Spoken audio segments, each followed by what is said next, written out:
and welcome back to the channel. It's been a while since my last commentary, and I'm all self-conscious about my voice again, so hopefully this turns out okay.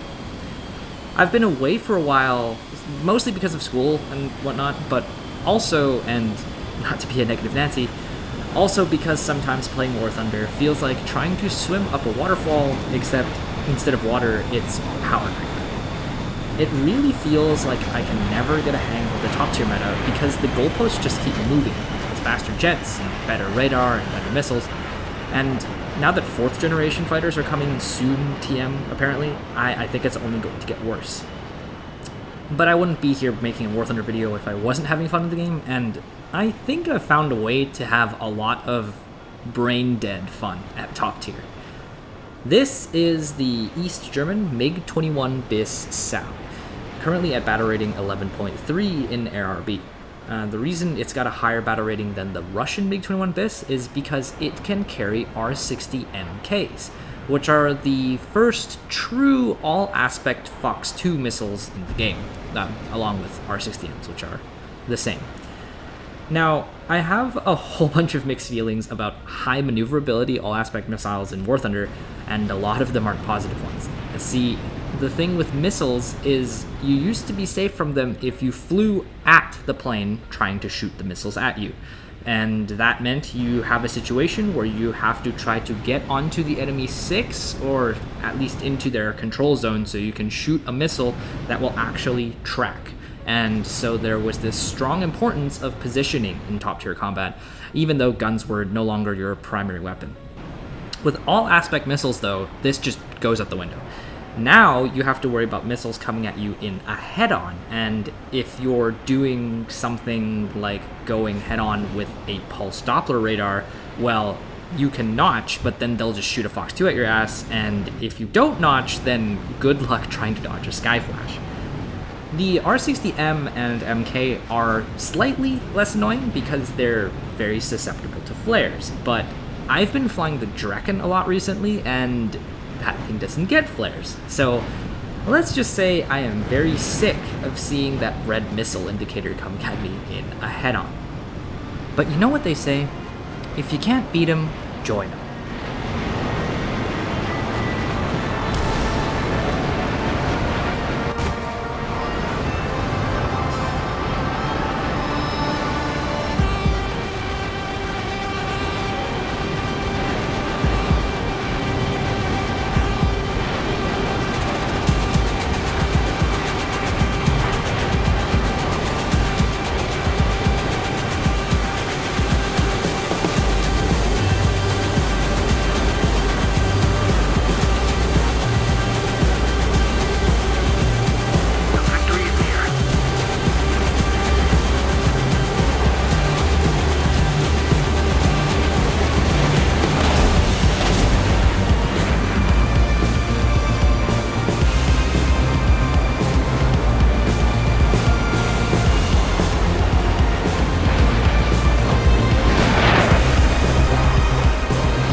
At the time of the video, I think the MiG-21bis is the platform that best suits the R60MK. It's fast and can pull a high angle of attack, giving you the freedom to pull lead and help the missile catch targets in a turn, although clearly not all the time. Most importantly though, its frontal cross-section is tiny, which means it's really hard to hit in a head-on, and that's great because most of the kills I get in this thing are in head-ons. As I said before, the worst thing about R60s is just how much they love flares. A single flare is usually enough to completely fool the missile. Occasionally, though, miracles do occur.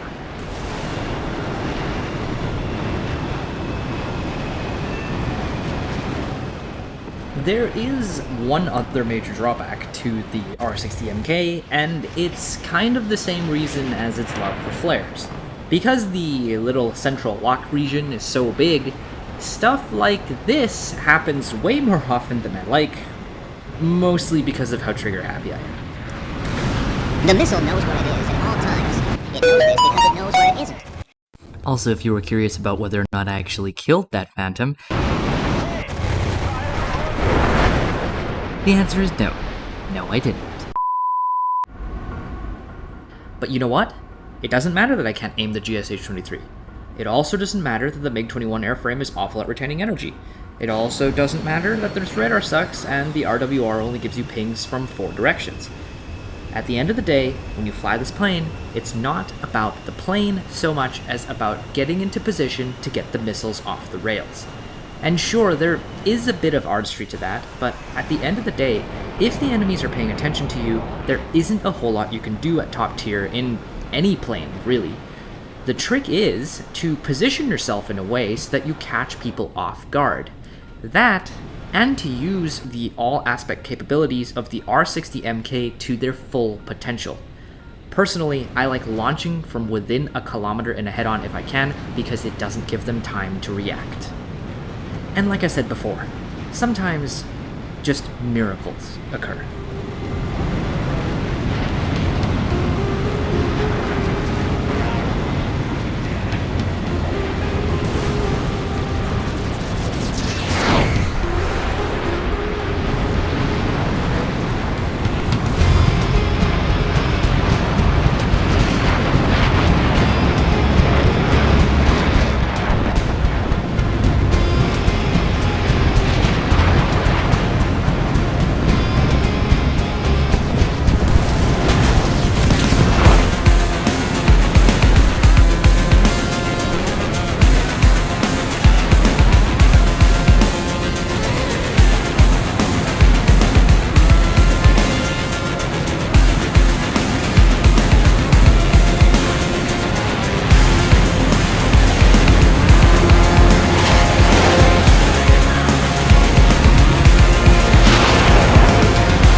And that was pretty much the end of the game.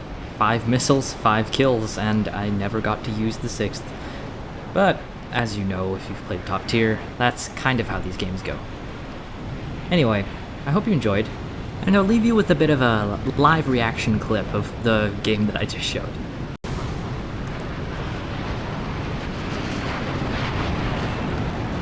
Okay, these guys are just brain dead.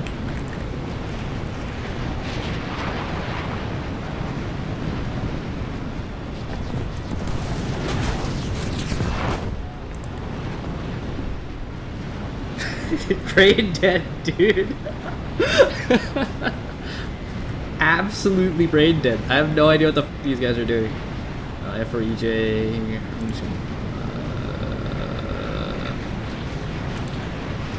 Okay, nope. Watching this one. Dude, absolutely brain dead. What are these guys doing? There's just...